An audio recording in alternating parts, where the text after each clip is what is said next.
Hi, I'm Lani Diane Rich, and this is Still Pretty.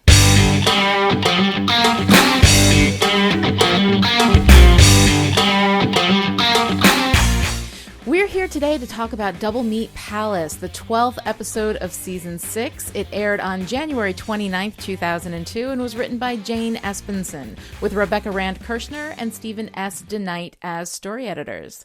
This episode was directed by MARCK, who's done 4 episodes of Buffy so far, and he's done them in the standard house Buffy style. But because of the 1970s paranoid sci-fi references here, MARCK had to meld that style with something, well, a little different.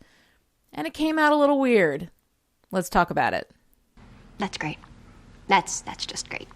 I try to do the simplest thing in the world, get an ordinary job in a well-lit place, and look, I'm right back where I started.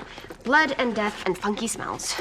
As anyone who's listened to me talk about Buffy probably already knows, Doublemeat Palace has never really been one of my favorite episodes. While Jane Espenson is a writer made specifically to delight me, the references here kind of require a familiarity with Soylent Green and its particular subset of sci-fi thriller, that 1970s paranoid guy is right the whole time movie. While I'm familiar with Soylent Green as a pop culture reference, I'd never seen a minute of the movie until I got to do this review, and it made it really hard to appreciate the context of the episode. Earlier, I went on YouTube and I watched a few clips which helped me understand part of why Doublemeat Palace has always put me off. The stark visual style, the harsh shadows, the exaggerated off-balance shot composition, the heightened musical cues, it all speaks to an aesthetic that is, put simply, not Buffy. But even aside from the visual weirdness, Doublemeat Palace has always put me off because I just hate watching Buffy deal with everyday woes like full copper repipes and paying the mortgage. I think it's brilliant storytelling to put Buffy in front of these challenges that are so new and unusual for her, but personally, it just makes me mad. You mean to tell me that the Watchers Council can afford to fully employ a host of potential Watchers and fly them over from the other side of the world to harass Buffy in Checkpoint, but they can't kick a Slayer some of that sweet watching cash? And we have great Dawn in this episode when she laments Buffy's lack of any future that isn't slaying and minimum wage work. She sees her own potential for a future against Buffy's and feels how unfair it is. And I'm with you, Dawn. That shit ain't right. But that's not how this world was built. I have to accept it, and I have to move on. So we have this very strong 1970s sci-fi reference that I feel overpowers the Buffy in this episode. We've got Buffy being a broke working Slayer, which drives me nuts. But aside from that, there's legit good stuff in this episode. We deal with Willow and Buffy trying to figure out their identities and struggling with temptation. We get some much needed acknowledgement of the things that are wrong with Xander and Anya. And we get the delightful Callie Rocha back from her earlier turn as Cecily in Season 5's phenomenal Fool for Love. So there are definitely good things here. All right, let's get into the weeds. It's like Sleepless in Seattle if Meg and Tom were like minced. As I mentioned, the Doublemeat Palace sequences are highly visually stylized to reference the aesthetic of the Soylent Green type movies, and as such, it overpowers pretty much everything else in those scenes. The effect of this stark visual digression, while nailing the reference itself, makes it feel like it's not really an episode of Buffy. Now, it's okay to step outside of the standard Buffy house style when we're doing a specific thing. We've seen Hush, which was much more cinematic than the typical Buffy episode at the time, and Once More with Feeling, which was shot in a more saturated 50s musical style. I think the problem for me here is that the reference is a bit obscure. In 2002, Soylent Green was already almost 30 years old, and aside from the Soylent Green is people freak out from Charlton Heston, it wasn't a strong pop culture reference to begin with. At least I don't think it was. Also, it seems like instead of pulling the reference into Buffy, as we did with Hush and Once More with Feeling, we're yanking Buffy into the reference, which puts the balance off. I mean, the concept itself is interesting. Buffy tries to be ordinary and still has to wrestle demons. And there's the classic Espensonian humor that I love, like when Buffy says the training video is like Sleepless in Seattle if Meg and Tom were minced. That is very cute. But we go so far into the reference, even to the point of having Buffy carted away while shouting, "It's people, it's people," that it feels like a bit of a Sunnydale fever dream. And because of that, the Doublemeat Palace as Monster of the Week doesn't quite land for me. I also don't understand the strange misdirect when Buffy questions Manny, the manager. He seems to know something about the missing employees and is obviously covering for something. Now, in hindsight, we know that Doublemeat Palace is keeping a secret. Its meat is actually vegetables. But that's not what Buffy's asking about, and we don't know that in the moment. And it seems to me that if you work for a place where people keep disappearing without a trace, you'd be extra motivated to discover what's going on. But he seems to be deliberately covering something up. Later, when we find out a demon is preying on the Doublemeat employees and poor Manny and his tragic saddle shoes have fallen to that very fate, it all just ceases to make any sense at all. Overall, I find the setting a little gross, which it's supposed to be. The old lady / lamprey demon effect is completely revolting, but it's supposed to be. And it's done well for that intention. I just don't particularly enjoy watching it. I don't think that necessarily means it's not well done. Ha! Well done. It's a meat pun. But anyway, it's just not something that I am going to really enjoy. I can respect the work itself, though. The writing is strong and the direction is dead on. I just think it's a misstep for Buffy. What I do like is Buffy's struggle with her identity, trying to be ordinary for at least part of her life, and taking that effort all the way into the alley for a less than romantic interlude with Spike. Which brings us to our next topic. What's in the double meat nuggets? I'm working. Go away. Yeah, and you chose to be in the consumer service profession, and I'm a consumer. Service me. There isn't much Spike and Buffy in this episode, but what we get is actually pretty well drawn. I like when Spike shows up at Doublemeat Palace, although he feels like the rest of the cast in that setting really out of place. He flirts with her and then confronts her with her true nature, or at least his vision of her true nature.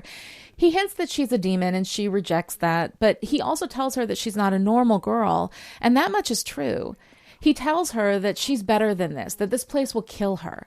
And while that's a reference to the real and present danger of the rapidly disappearing Doublemeat workforce, it's also a pretty clear reference to him.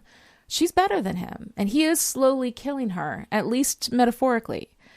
And when she takes him out to the back alley for demeaning, dirty, next to the dumpster sex, we can see this reality in the dead look in her eyes.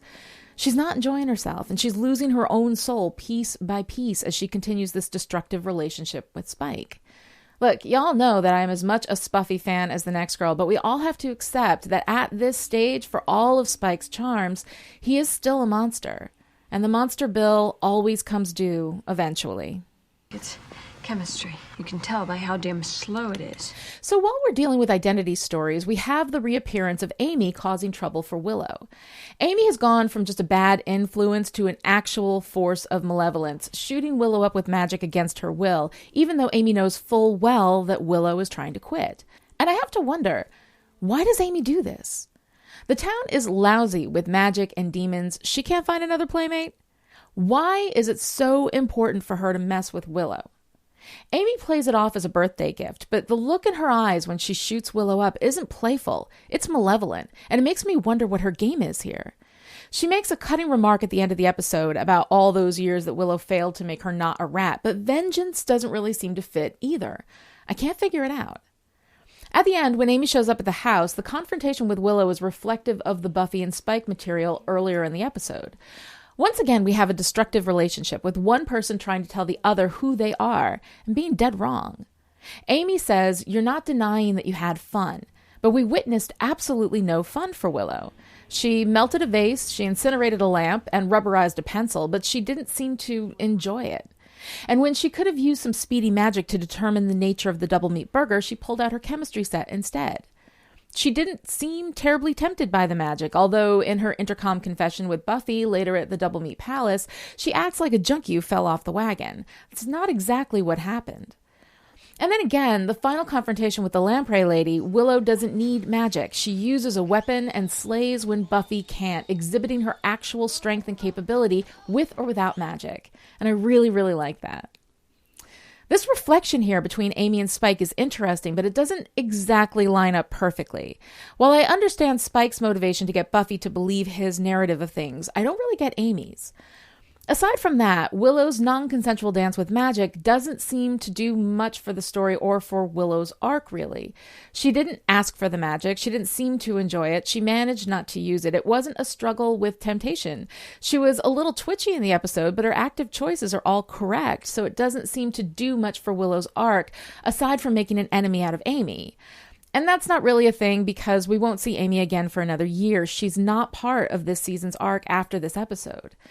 It is always fun to see Elizabeth Ann Allen as Amy, though. She's adorable, and I love her, and I look forward to her return. It's not like you're so perfect either, what with your strangely large upper arms and your tendency to criticize. Huh? In one of the stronger, more traditional storylines in this episode, we get the introduction of Halfrek, Anya's old friend from her Vengeance Demon days. Played delightfully by Callie Rocha, Halfrek is a fun addition to the cast of characters. No one has more insight into bad relationships than a Vengeance Demon, and she finally gives voice to all the things we've been thinking about Anya and Xander pretty much from the beginning. He criticizes her a lot, and he doesn't seem to respect her at all. Especially cutting was Halfrek's question, "Who told you it wasn't easy to love you?" That is a heartbreaking moment, and Anya's slow realization during this discussion is poignant and touching, though incredibly sad. Anya's denial about this is also incredibly realistic. When you're in it, you don't see it. But after Halfrek opens her eyes, she has this wonderful, strong moment when she goes in and directly confronts Xander about the way that he talks to her during the Scooby meeting at the magic shop.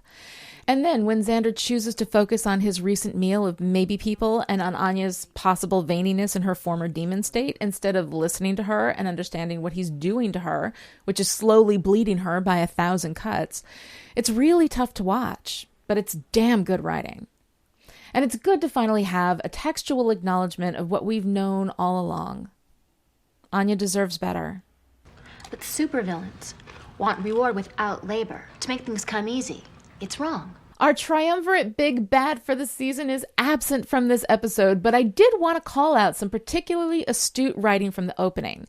We go to familiar territory with the Anya is a capitalist stuff, but if you actually listen to what Anya is saying about supervillains, it's pretty dead on. In typewriter manifesto language, she explains that the essential problem with supervillains is that they want reward without labor. They want a shortcut to power, and I thought this was really smart. In a season that is a meditation on the destructive consequences of unearned power, this funny little diatribe has heavier thematic weight than you'd expect, and I really enjoyed it. It's people! It's people! Probably not the chickeny part, but who knows? Who knows? My final thoughts on this episode are that while I respect what it's trying to do, and as reference or satire, it's pretty fun, it feels like too much reference, not enough Buffy. That said, there are some really great moments, and of course it's funny because Jane Espenson is never not delightful. Do I like it better than I remember liking it? Yeah, absolutely. Has it gone up a lot of notches in my estimation? A few. I don't mind references in Buffy, but it's not what I go to Buffy for, so in the end, it's never going to be a favorite for me. Still, there are some great moments here, not the least of which is a fun turn by Kirsten Nelson as the new manager who gives Buffy back her job, lest Buffy spill the beans that the meat is actually vegetables. Thanks so much. I'm Lani Diane Rich, and I may be dead, but at least I'm still pretty. See you later. Still Pretty is a Chipperish media production and is entirely patron-supported. To find out how you can keep us in production, visit patreon.com/Chipperish.